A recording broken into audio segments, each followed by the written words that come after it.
사도행전 7장 54절부터 60절까지의 말씀을 우리 다 같이 교독을 하겠습니다. 사도행전 7장 54절부터 60절까지 교독합니다. 그들이 이 말을 듣고 마음에 찔려 그를 향하여 이를 갈거늘 아니 성령 충만하여 하늘을 우러러 주목하여 하나님의 영광과 및 예수께서 하나님 우편에 서신 것을 보고 말하되 보라 하늘이 열리고 인자가 하나님 우편에 서신 것을 보노라 한데 그들이 큰 소리를 지르며 귀를 막고 일제히 그에게 달려들어 성 밖으로 내치고 돌로 칠세 증인들이 옷을 벗어 사울이라는 청년의 발 앞에 두니라. 그 돌로 스데반을 치니 스데반이 부르짖어 이르되 주 예수여 내 영혼을 받으시옵소서 하고 다 같이 무릎을 꿇고 크게 불러 이르되 주여 이 죄를 그들에게 돌리지 마옵소서. 이 말을 하고 자니라. 아멘. 여러분, 사람은 그 생각이나 행동이 극단으로 가는 경향이 있습니다. 왜 극단으로 자꾸만 가느냐? 이 세상이 왜 이러느냐? 그것은 불확실한 것, 확실하지 않는 것을 견디며 살아가야 되는데 그걸 못 견디는 겁니다. 인생은 불확실한 것으로 가득 차 있음에도 불구하고 자꾸만 예측하려고 그러고 거기에서 자기가 안전한 것을 추구하기 때문에 자꾸만 극단으로 갑니다. 좌든 우든. 그리고 세상은 끊임없이 변하고 자기 자신에게 무슨 일이든지 당할 수 있음에도 불구하고 자신은 늘 안전하다고 생각하고 미래도 자기 생각대로 될 것이라고 착각하기 때문에 극단으로 가게 되어 있습니다. 이것을 심리학에서는 종결 욕구다 이렇게 말합니다. 그 말은 어떤 정보든 어떤 사건을 만났을 때 변정의 여지가 없이 반정의 여지가 없이 최종 결론을 얻고자 하는 욕구가 우리에게 있다는 겁니다. 그러다 보니까 쉽게 결론을 내리려고 합니다. 그러니까 집단주의에 빠지게 되죠. 그래서 극단주의에 빠지게 됩니다. 그러다 보니까 자기가 소속한 집단과 다른 집단의 말과 생각은 받아들이려고 하지도 않고 듣으려고 생각도 안 합니다. 자기가 결론 내린 것에 대하여 누군가가 그게 아니고 이렇다고 이야기하면 기분 나빠하면서 화를 내면서 싸우려고 합니다. 이게 집단주의 혹은 극단주의의 병폐를 우리는 이 시대에 지금 보고 있습니다. 이런 상황에서 그리스도인들은 어떻게 살아야 하겠습니까? 그리스도인들은 사실 그보다 더 높은 차원에서의 삶을 살아가야 되는데 그것은 미래와 현재의 균형을 맞춰 살아가야 합니다. 지금 현재에 몰입하거나 미래에 대한 소망만 가지고 살아가서는 안 되고 미래에 대한 소망을 가지고 현재를 분별하면서 충실하게 살아가는 것, 바로 이것이 믿음에서 믿음으로 사는 것입니다. 그래서 오늘 설교의 제목이 미래를 확신하며 현실을 직시하는 그리스도인이다 라는 제목으로 함께 말씀을 전하려고 합니다. 우리 한번 따라해 봅시다.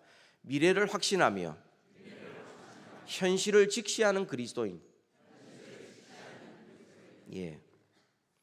오늘 본문은 여러분이 잘 아는 말씀입니다. 스데반 집사님의 그 설교의 막바지 그리고 그 인생의 마지막을 기록한 내용인데요. 스데반 집사님은 예루살렘 교회의 7 집사님 가운데 한 분이십니다. 성령과 지혜가 충만하신 분이었고 회당에서 많은 기사와 표적을 행하니 논쟁이 일어났습니다.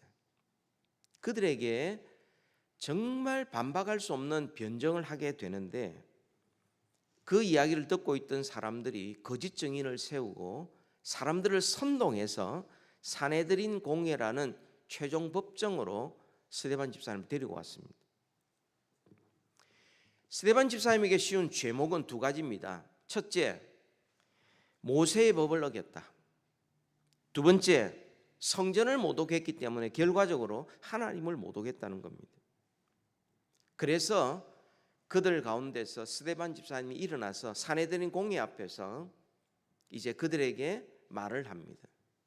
부형들아, 형제들아 하면서 아브라함 때부터 모세를 거쳐 다윗 이르기까지 그 하나님의 구원 역사를 처음부터 끝까지 쫙 이야기를 합니다. 그러면서 그는 누가 법을 어겼느냐, 누가 하나님을 모독했느냐, 너희 조상들처럼 너희들이 법을 어겼고 너희들이 하나님을 모독했다. 거기까지 막 이야기를 하고 있는데 사람들이 죽이려고 이를 갈았습니다. 듣기 싫다는 거죠. 그때 스데반이 하늘을 우러볼 때 하늘 문이 열리고 하나님 보좌 우편에 예수님이 서신 것을 봅니다.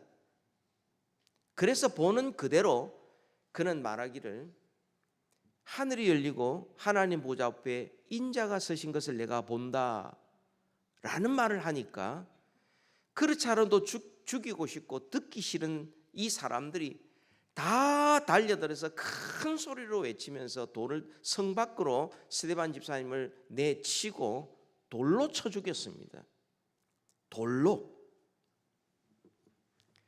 그때 스데반 집사님은 그 하늘의 광경을 바라보고 용기를 갖고 믿음이 있었기에 그가 기도하기를 아버지여 내 영혼을 받으시옵소서.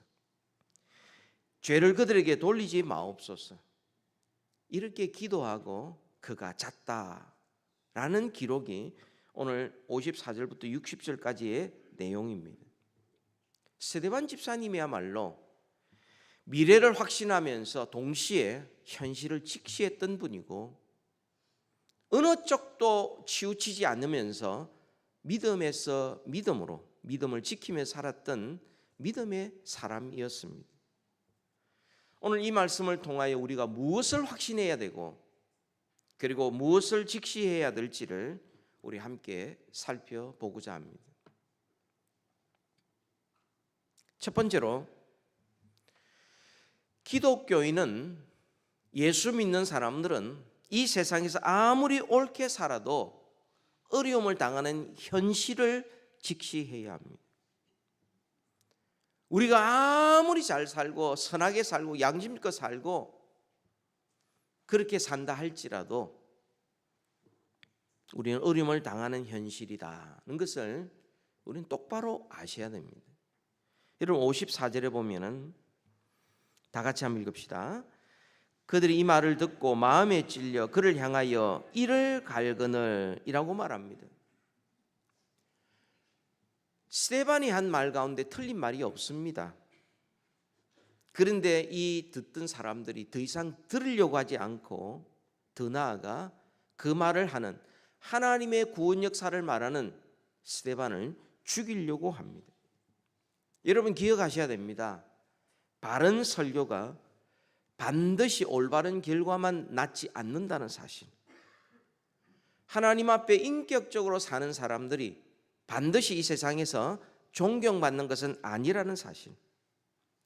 이 세상에서 아무리 정직하고 아무리 옳은 대로 살아도 사람들에게 조롱거리가 될 수 있고 오히려 엄청난 핍박과 반대를 받을 수 있다는 것을 우리는 잊지 말아야 합니다. 어떤 사람들은 비교를 합니다. 사도행전 2장에 베드로는 설교할 때 사람들이 그 말을 듣고 마음에 찔려 회개하고 세례받아 구원받았는데 7장에서는 스데반이 설교하니까 왜 사람들이 이를 갈고 돌을 들어 죽였느냐 라고 이야기를 합니다. 여러분 물론 말하는 사람이 좀 다른 점이 있었죠. 베드로는 사도였고 스데반은 집사였습니다. 그러나 그것이 차이를 만들어낸 것은 아닙니다. 또 살펴보면 베드로가 이야기할 때는 옆에 11사도와 120문도가 같이 있었습니다. 베드로 옆에 믿는 사람들이 많았습니다. 그러나 지금은 스데반 혼자입니다. 근데 그 차이가 이런 차이를 만들어낸 것이 아닙니다. 근본적인 문제가 뭡니까? 듣는 사람이 문제였습니다. 여러분, 베드로가 설교할 때 모였던 사람은 누구냐? 그것은 그 명절을 지키기 위해서 흩어진 유대인들이었습니다. 이곳저곳에서 다 제각각 모여들었던 해외 유대인들이었습니다. 그런데 지금 스데반의 설교를 듣는 사람들은 누구냐? 이 사람은 정통 히브리파 유대인들이었습니다. 사내들인 공회원들이었고 거짓 정인들이었고 본토 토백이들이었습니다. 똑같은 내용이었고 하나님의 구원의 역사를 이야기했는데 해외에 흩어져 있던 유대인들은 그 말을 듣고 형제들아 내가 어찌할꼬 하면서 회개하고 돌아섰지만 본토에 사는 유대인들 그리고 종교 지도자들은 오히려 이를 갈면서 죽이려고 덤볐던 것입니다. 여러분, 이것이 현실입니다. 기독교인은 예수를 그리스도로 믿는 사람들이고 그리스도와 연합한 사람들이고 그리스도 안에 사는 사람들입니다. 그렇다면 여러분, 예수님께서 세상에서 어떤 대우를 받으셨습니까? 자기 땅에 왔지만 사람들이 거부하는 것처럼 그리스도를 믿는 사람들 세상에 환영하지 않습니다. 절대 환영하지 않습니다. 그래서 여러분, 이 세상 사람들은 진리를 거부하는 일에, 반대하는 일에 자비라는 것을 찾아볼 수 없습니다. 그들은 어두운 가운데 있기 때문에 빛이 비추면 성질을 내고 이유 없이 화가 나고 기분 나빠하고 재수 없다고 이야기를 합니다. 우리가 예수님과 함께 살 때 이 세상은 결코 우리에게 호의적이지 않을 것입니다. 기독교인들이 받는 환난은 어떤 것이냐? 마치 스데반이 돌에 맞는 것 같은 그런 환난을 우리는 얼마든지 받을 수 있다는 겁니다. 그래서 예수님께서 요한복음 16장 33절에 이렇게 말씀을 하셨습니다. 같이 읽겠습니다. 이것을 너희에게 이르는 것은 너희로 내 안에서 평안을 누리게 하려 함이라. 세상에서는 너희가 환난을 당하나 담대하라. 내가 세상을 이겼노라. 우리가 양심껏 살아도 반대 당할 수 있고 진리대로 살아도 미움받을 수 있습니다. 이게 현실입니다. 눈 감지 마셔야 됩니다. 우리가 두 번째로 아셔야 될 것은 기독교인은 예수님과 함께 누릴 영광스러운 미래를 확신해야 합니다. 현실도 똑바로 보지만 미래도 확신할 수 있어야 합니다. 여러분 55절 56절 같이 한번 보겠습니다. 같이 읽읍시다.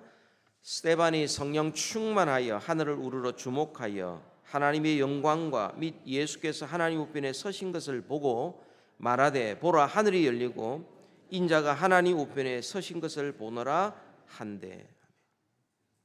기독교인이 예수님을 위해서 복음을 위하여 고난당할 때 하나님께서 특별한 은혜를 부어주십니다. 오늘 스데반은 복음을 전하다가 예수님 때문에 지금 엄청난 핍박과 죽음의 위협을 받았을 때 하나님께서 그에게 특별한 은혜를 부어주시는데 두 가지입니다. 하늘의 영광을 봅니다. 하나님 아버지의 영광과 예수님께서 하나님 우편에 서신 것을 봅니다. 두 번째, 하늘이 열리는 것을 봅니다. 그리고 하나님 우편에 서시는 인자를 봅니다. 여러분, 예수님께서 죽으시고 부활하고 성천하여 하나님 우편에 앉아 계시는데 오늘 이 말씀 보니까 예수님께서 서 계신다고 말씀을 합니다. 앉아 계신 예수님께서 왜 이때는 서 계시는 겁니까? 왜 서 계셨느냐? 세 가지 의미를 우리가 생각해 볼 수 있는데요. 첫 번째로는 영접하는 것이고요. 두 번째로는 응원하는 것이고요. 세 번째로는 인정하는 것입니다.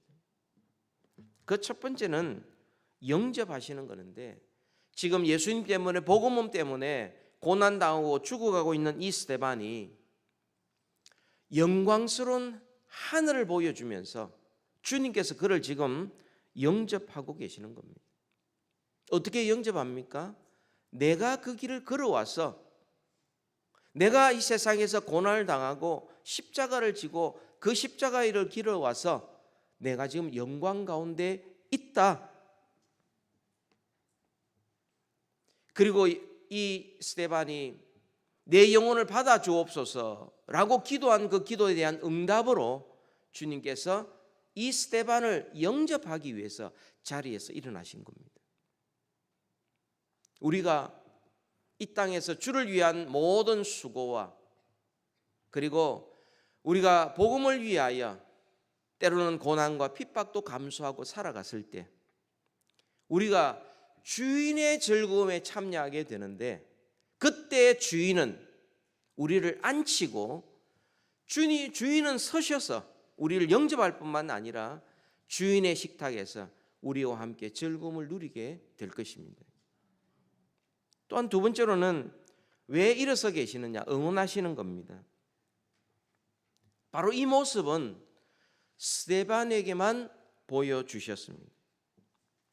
지금 스데반은 사람들이 돌을 들고 던지고 있는 상황입니다. 피가 터지고 있는 상황입니다. 목숨이 끊어지고 있는 상황입니다. 이때 주님께서 하늘 여시고 예수님께서 일어서셔서 지금 스데반을 응원하고 있는 겁니다. 끝까지 믿음으로 살도록 응원하고 계시는 겁니다. 여러분, 옛날 국민학교, 지금은 초등학교로 그러죠. 가을 운동회 가면 말잔치입니다. 돗자리를 펴놓고 가족들이 둘러 앉아서 싸운 김밥 먹기도 하고 밥 사와가지고 먹고, 또 가을 운동회니까 얼마나 많습니까? 밤도 구워서 먹기도 하고 옥수수 삶아 먹기도 하고, 또 그때만 먹을 수 있는 사이다, 칠성 사이다 같은 거 먹기도 하고 그럽니다. 천군 백군 나누어 가지고 막 응원도 하면서 계주도 하고, 또 뭐 오자미를 던져서 박을 터뜨리기도 하고 줄다리기도 하고, 그 시골 같은 경우는 또 기마전도 엄청납니다. 뭐 명랑해전 저리 가랍니다. 이런 가을 운동회 때 여러분, 개인 달리기가 있지 않습니까? 학년별로 막 달리기 시합에서 1, 2, 3등을 만들고 공책이나 연필을 막 줍니다. 어떤 애들 보면은 그 100m 달리고 뭐 또 개주하고 이럴 때에 그냥 달리면 될 걸 꼭 신발을 벗는 애들이 있고요. 또 달리면서 그 신발을 들고 막 휘둘면서 갑니다. 그냥 달리면 더 빠를 텐데. 아무튼 그래서 본부석에서 광고를 하면서 1학년 1반 이제 달리기 시합합니다. 앞으로 나오세요. 1학년 2반, 1학년 3반 쭉 이야기합니다. 1학년 아무리 해도 그 주위에 있는 사람들은 다 관심도 있지 않습니다. 그냥 둘러 앉아서 먹고 마시고 뭐 온 동네 잔치를 하는 거죠. 관심도 없던 사람들이 슬금슬금 일어나는 것은 이제 4학년 마치고 5학년이 시작될 때, 5학년 1반, 2반 그때까지도 가만히 있다가 5학년 4반쯤 되면은 가만히 앉아 있지를 않습니다. 왜냐하면 자기 자녀가 거기에 있거든요. 아이가 줄을 서서 출발을 막 시키는데 그 아이에게 모든 초점이 있습니다. 그리고는 이제 준비를 시키면서 이제 출발하려고 할 때 부모가 더 애가 쓰입니다. 부모가 거기에 앉아서 있을 수가 없습니다. 부모가 응원을 하면서, 그리고 출발을 하기 시작하면 소리 지르고, 그리고는 일어나서 박수를 치고 응원하죠. 스데반이 지금 복음 전하다가 억울하게 돌에 맞고 있는 상황에 주님께서 그 자리에 앉아 계시지 않고 일어나셔서 스데반에게 지금 응원하고 있는 겁니다. 내가 너를 보고 있다. 너의 수고는 결코 되지 않는다. 여러분, 이것은 이미 사도 바울이 경험했던 내용들입니다. 사도 바울이 에베소의 사역을 잘 마치고 난 다음 그가 예루살렘을 지나 로마까지 가겠다고 결심을 하고 출발했는데, 예루살렘까지 오기는 왔는데 거기에서 붙잡히게 됩니다. 유대인들에게 붙잡혀서 유대인들이 바울을 죽이려고 했습니다. 로마의 천부장이 이러다가 죽겠다 싶어서 그를 로마 군영 내로 데려가서 감호를 시킬 때에 그날 밤에 일어난 일입니다. 사도행전 23장 11절의 말씀인데요, 같이 한번 읽읍시다. 그날 밤에 주께서 바울 곁에 서서 이르시되 담대하라, 내가 예루살렘에서 나의 일을 증언한 것 같이 로마에서도 증언하여 하리라. 무슨 말입니까? 내가 너와 함께한다. 내가 너에게 힘을 준다. 나는 너를 알고 있다. 너의 수고는 결코 헛되지 않는다.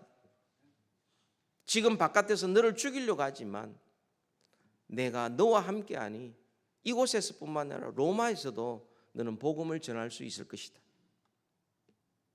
곁에 서셔서 힘 주시는 예수님. 그리고는 다시 그가 배를 타고 죄수의 몸으로 로마까지 압송되고 있는 상황에 유리굴라라는 광풍을 만나게 됩니다. 수일 동안 밤낮이 없고 캄캄한 어두움 속에서 모든 것을 잃어버리고 살 소망까지 끊어졌을 때,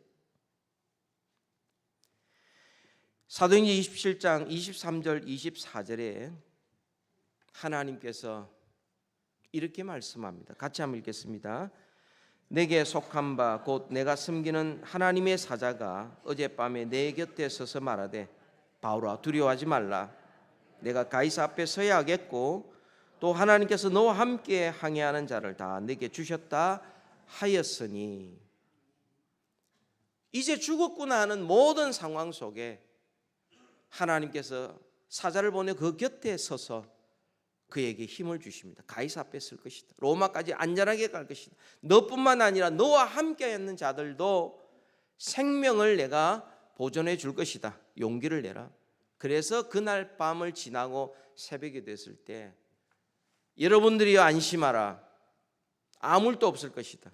하나님이 우리를 지켜주실 것이다. 배만 파산될 것이다. 그러면서 그들을 오히려 위로하고 용기를 주면서 그가 끝까지 그의 사명을 감당할 수 있었던 겁니다. 왜 하나님께서 스데반에게 보여주셨겠습니까? 지금 이 위기의 순간에, 핍박받는 이 시간에 복음 전하다가 예수님 때문에 어려움을 당했을 때 특별한 은혜를 부어주시는데 주님께서 서셔서 그를 응원해 주시는 겁니다. 뿐만 아닙니다. 주님께서 서셨다는 것은 주님께서 인정해 주시는 겁니다. 앉아 계시는 것은 재판하는 광경이고요, 서서 하는 사람은 변호사입니다. 그러니까 목숨 걸고 예수 그리스도와 복음을 전하는 스데반을 하나님 앞에서 변호하면서 인정하고 있는 겁니다. 예수님이 서셔서 이렇게 말씀합니다. 스데반아, 복음 전하다가 핍박을 당하고 있구나. 그러나 낙심하지 마라. 하나님의 대법원에서 내가 하나님 앞에서 너를 변호할 것이고 하나님 너를 옳다고 인정하신다. 바로 그 모습을 보게 된 겁니다. 돌이 날아오는 상황에 하나님께서 그에게 특별한 은혜를 부어주셔서 내가 너를 인정한다. 너와 함께한다. 하나님 앞에서 어려운 삶을 살았구나 라고 하나님께서 힘을 주고 계시는 겁니다. 예수님께서 영접하고 응원하고 인정하는 삶이 어떤 삶입니까? 누가복음 12장 8절 9절 우리 같이 한번 읽겠습니다. 같이 읽겠습니다. 내가 또한 너희에게 말하노니 누구든지 사람 앞에서 나를 시인하면 인자도 하나님의 사자들 앞에서 그를 시인할 것이요 사람 앞에서 나를 부인하는 자는 하나님의 사자들 앞에서 부인을 당하리라. 하나님께서 영접하고 하나님께서 응원하고 하나님이 인정한 사람 누구냐? 사람들 앞에서 예수 그리스도를 시인하는 사람입니다. 그의 삶을 통하여, 말을 통하여, 그의 인생 자체를 통하여서 예수 그리스도를 전하는 사람.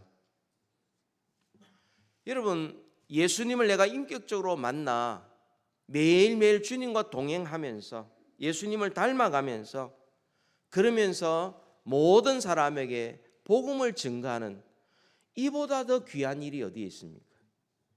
이보다 더 영원한 일이 어디에 있습니까? 이 일만이 가장 중요한 일입니다. 영원토록 변함이 없는 일입니다. 여러분, 오늘 오후 3시 30분에 우리 요 옆 동네 산타크라라 레비 스타디움에서 40주년 슈퍼볼을 합니다. 전 미국이 지금 들썩들썩하고 있습니다. 뉴잉글랜드하고 시애틀 혹스가 이렇게 시합을 하고 있습니다. 여러분, 슈퍼볼이라는 게 뭡니까? 미식 축구라는 것은 기본적으로 공을 가지고 던지거나 잡고 뛰거나 발로 차서 점수를 획득하는 것입니다. 그것 때문에 미국 전체가 지금 들썩들썩하고 있습니다. 내년에 올해죠, 올해. 올 여름에 월드컵 축구가 또 이루어지는데 아마 이게 러바이 스타디움에서도 또 경기가 있을 겁니다.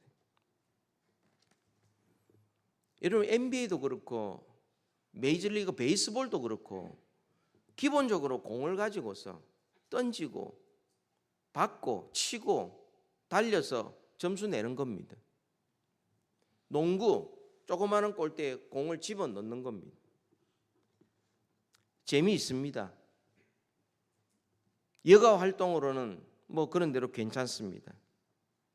근데 거기에 우리의 인생을 걸 만한 가치가 있는 겁니까? 그게 그렇게 중요한 겁니까? 여러분, 사람들은 복음을 모르고 예수님을 모르고 영생을 모르고 죽음 이후의 세상을 모르고 영원한 하나님 나라를 모르니까 어찌하든지 거기에 자기의 인생을 갈아넣고 있습니다. 시간과 돈과 그 모든 것을 거기에 쏟아넣고 있습니다. 여러분, 사람이 어떻게 분석하면서 슈퍼볼이 있는 그 다음 날, 그날이 슈퍼 식 먼데이라고 그럽니다. 왜냐하면 슈퍼볼 하는 그 전후로 해서 사람들이 거기에 온 신경과 시간과 에너지를 다 쏟았기 때문에 월요일 날 슈퍼 식 먼데이 되면, 월요일 되면은 이 미국에 2620만 명이 결근을 하기로 예상을 한답니다. 여러분, 슈퍼볼이 얼마나 대단한 경기입니까? 거기에서 만약에 우승을 하면 온 미국과 전 세계가 환호를 하고 수입이 높고 돈을 엄청나게 벌고 인기 엄청나게 높아집니다. 농구 경기 마찬가지고요. 야구 경기도 마찬가지입니다. 손흥민 때문에 이 북 가지고 한번 들썩들썩한 적이 있죠. 근데요, 그게 인생을 걸 만한 겁니까? 하나님 앞에서 그게 뭡니까? 우리 모두 하나님 앞에 서게 될 텐데 너 뭐하러 왔니? 이러면 제가요 슈퍼볼에서 우승했고 반지 있습니다. 그 다음에 농구 경기에서 골을 엄청 넣어서 레전드입니다. 레전드. 야구 경기의 챔피언으로서 챔피언 반지가 3개입니다. 하나님께 이렇게 말씀할 겁니다. 그래서 뭐?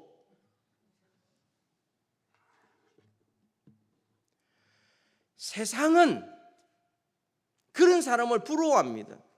유명하니까, 많은 수입을 내니까, 인기가 좋으니까.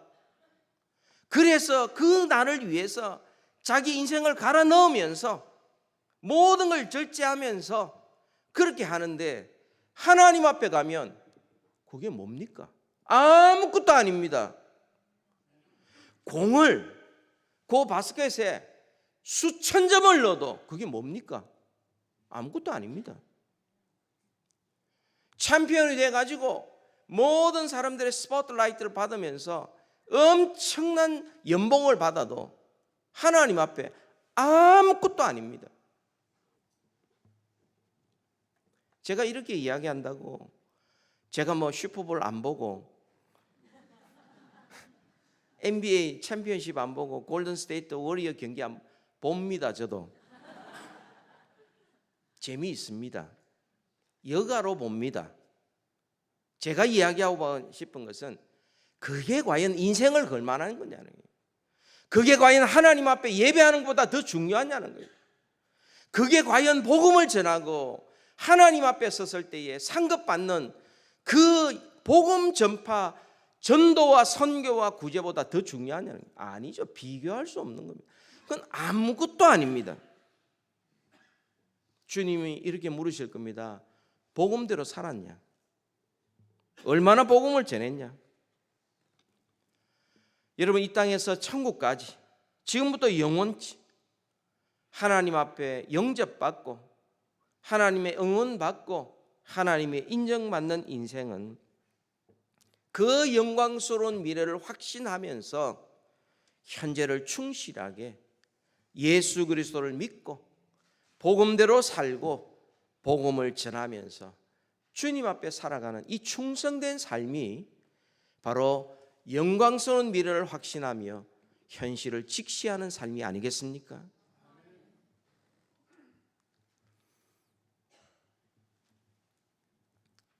또 한 가지, 세 번째로 우리가 알아야 될 것은 이런 믿음과 소망이 있어도 현실은 여전히 냉혹하다는 현실을 직시해야 합니다.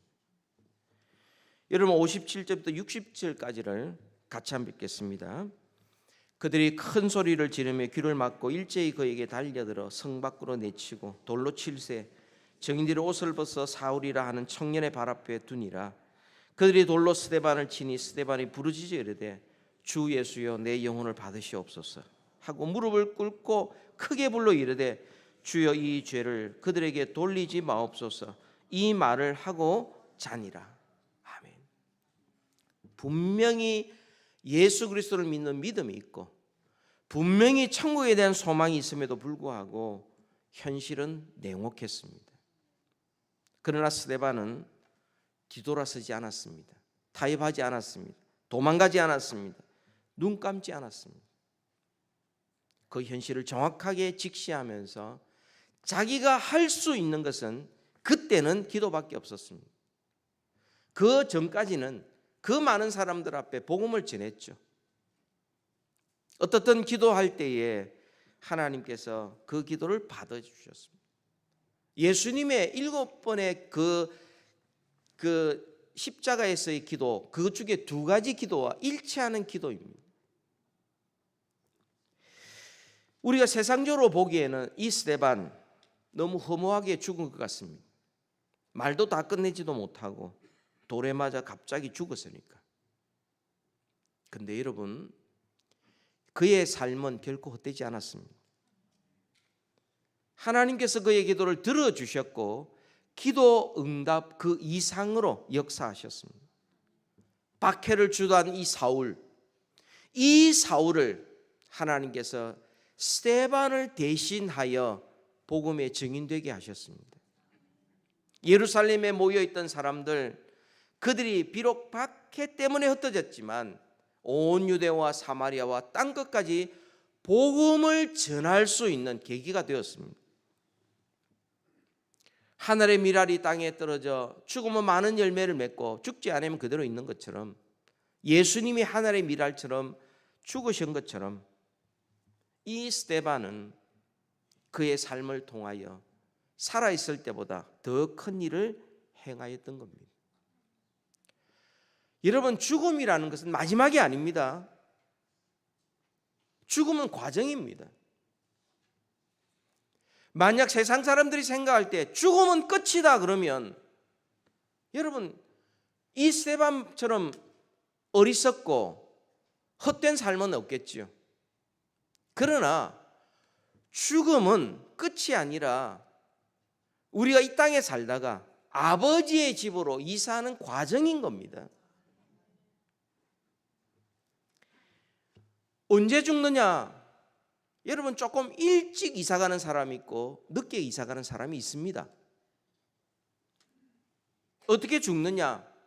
병으로 혹은 사고로 혹은 나이 많아 이사가는 사람이 있습니다.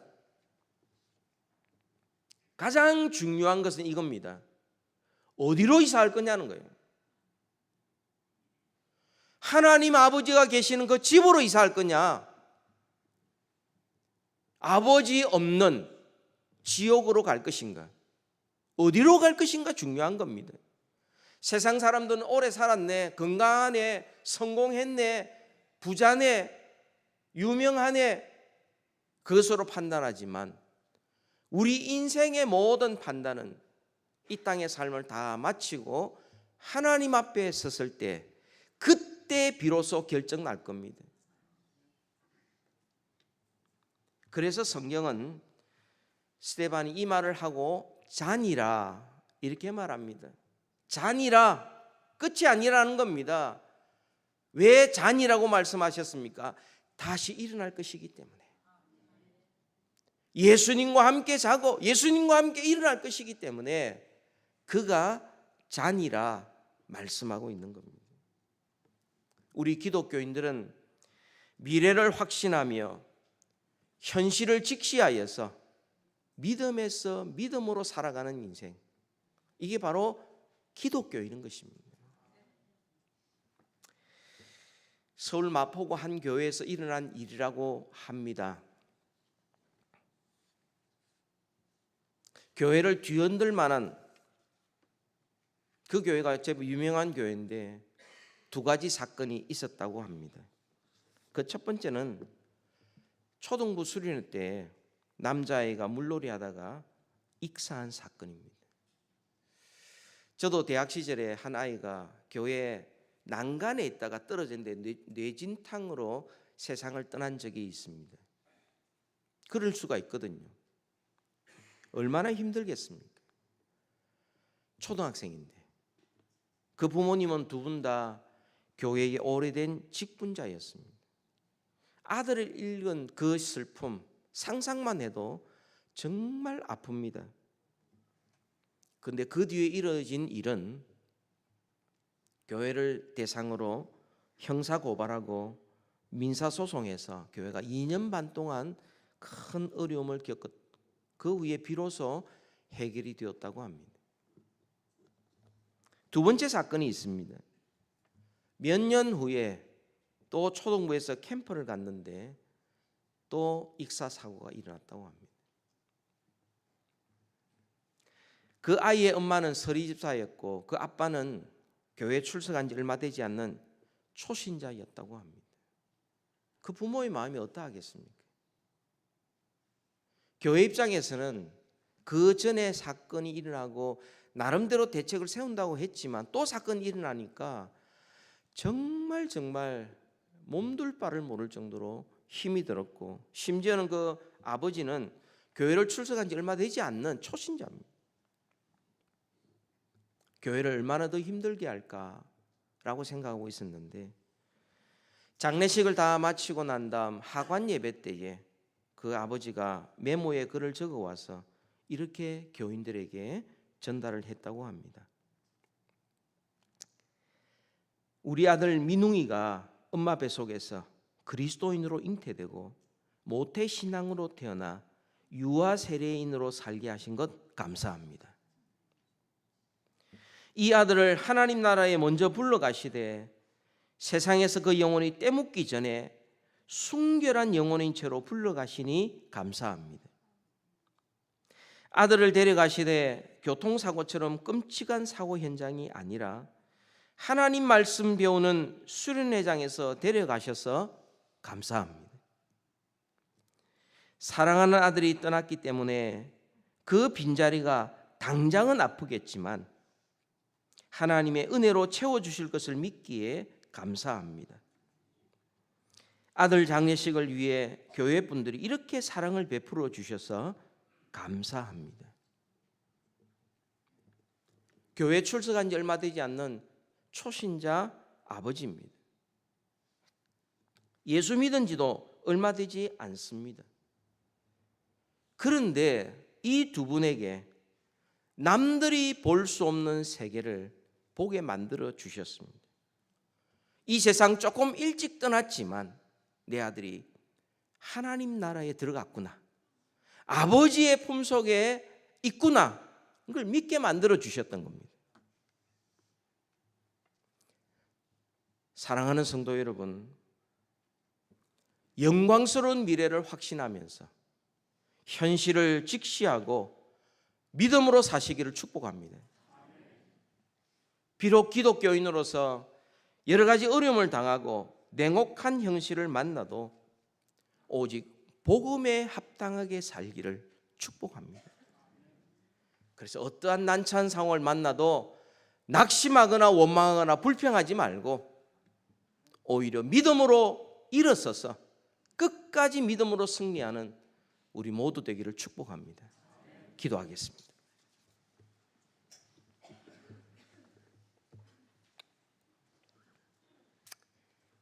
하나님 아버지, 우리가 현실이 냉혹하고 우리가 정직하게 믿음으로 살아도 오해받고 핍박받고 어려움을 당할 수 있다는 것을 직시하게 하시되 미래의 영광스러운 모습을 확신하며 믿음으로 이기게 하여 주옵소서. 이 세상이 전부가 아니요 영원한 세상이 있으며 하나님 앞에 섰을 때 비로소 모든 것이 하나님의 평가대로 판단되어지는 것을 기억하고 주님 앞에 충성하게 하시고 영원히 변치 않는 것, 없어지지 않는 것, 복음을 위하여 복음을 전하며 복음대로 살다가 주님 앞에서는 우리 모두가 되게 하여 주옵소서. 예수님 이름으로 기도하옵나이다.